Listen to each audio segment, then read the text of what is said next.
बात करते हैं जीओआईटी को लेकर, तो जीओआईटी का जो 12 जुलाई को मामला यहाँ पर सुप्रीम कोर्ट में है। एफिडेविट जो है वो सरकार की ओर से इस पर दायर कर दिया गया था, लेकिन अब जो है वो दूसरी बार यहाँ पर, क्योंकि जीओए मामले को लेकर जो वकील थे, लॉयर थे, वो चेंज हो चुके हैं। पुराने जो वकील जो जीओआईटी मामले पर सुप्रीम कोर्ट में केस राज्य सरकार की ओर से लड़ रहे थे, वो जज बन चुके हैं। तो ऐसे में अब जो नए वकील है राज्य सरकार ने, अभिनव मुखर्जी, उन्हें ये केस जो है वो दे दिया है। अब जेओए का जो मामला है वो अभिनव मुखर्जी आगे सुप्रीम कोर्ट में राज्य सरकार का पक्ष रखेंगे। 12 जुलाई को जो है वो इस मामले की सुनवाई होनी है, और इससे पहले राज्य सरकार ने यानी कि मुख्य सचिव की ओर से हिमाचल प्रदेश के अधिकारियों को, कार्मिक विभाग के अधिकारियों को निर्देश दिए गए हैं कि वो नए वकील से मिले, नए एडवोकेट से मिलकर जो है वो इस मामले पर डिस्कस करें कि किस तरह से जो मामले को सुप्रीम कोर्ट से सॉल्व करवाना है। और इसी के साथ जो आईटी 817 के बच्चों का सवाल था कि कब जो है वो ये रिजल्ट, टाइपिंग जो टेस्ट उनका कमीशन की ओर से लिया गया था, वो टाइपिंग टेस्ट कब निकलेगा, उसका रिजल्ट कब निकलेगा। तो इसकी तरफ से कमीशन से जब इस मामले पर हमारी बात हुई है तो उन्होंने कहा कि कोशिश की जा रही है कि 15 जुलाई के तक जो है वो टाइपिंग टेस्ट निकाल दिया जाए। तो ये प्रयास कमीशन का कितना सफल होता है वो आने वाला समय बताएगा, लेकिन यहाँ पर जरूर आश्वस्त ये किया गया है कि 15 जुलाई तक जो है वो रिजल्ट निकाल दिया जाएगा। अब बात करते हैं पोस्ट कोड 817 जेओआईटी की, जिसको लेकर नई अपडेट आप लोग मांग रहे थे।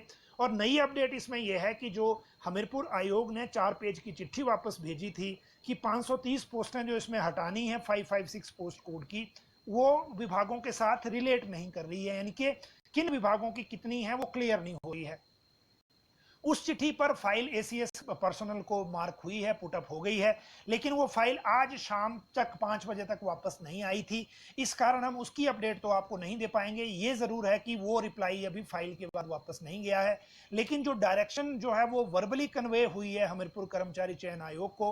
उनको ये कहा गया है कि 530 पोस्टों को लेकर जितने विभागों की रिक्वेजिशन थी उनको आप ईमेल के जरिए वापस भेजिए, और 4 दिन का टाइम दीजिए कि 4 दिन पर वो रिवर्ट बैक करें, और उसके बाद आप टैली करिए उनको। अगर 4 दिन में वो रिवर्ट नहीं करते तो पर्सनल डिपार्टमेंट को बताइए, और फिर वो भी इंटरवीन करके उन विभागों से आपको डिटेल इंश्योर करा देंगे। लेकिन ये पूरा मामला 1 हफ्ते से ऊपर नहीं जाना चाहिए, ये पर्सनल की तरफ से हमीरपुर कर्मचारी चयन आयोग को कहा गया है। आज भी इनसे बात हुई, ब्रांच की जो सेक्रेटरी हैं इनके, लेकिन उसके बावजूद अगर आप इंतजार कर रहे हैं फाइल के वापस जाने का तो वो आज नहीं गई थी। और इसी कारण अभी भी टाइपिंग टेस्ट का रिजल्ट सामने नहीं आएगा, क्योंकि जो ये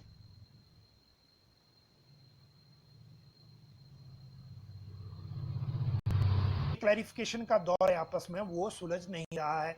जहां तक बात बाकी मामलों की है तो उन मामलों को लेकर एक बात जो है वो बिल्कुल क्लियर ये है कि आपको अभी थोड़ा इंतजार इसमें ये करना पड़ेगा कि जब तक ये फाइल पे क्लियर नहीं हो जाता कि 1867 में से जो घटानी है वो कितनी है और वो किस विभाग की है, तब तक ये अगली वाला मैटर शुरू नहीं होगा, रिजल्ट वाला खासकर, क्योंकि फिर अल्टीमेटली बात वहीं जाएगी। तो ये एक बात इसमें ये है। अब अगली जो भी अपडेट इसमें होगी वो हम आपको उसी वक्त बताएंगे।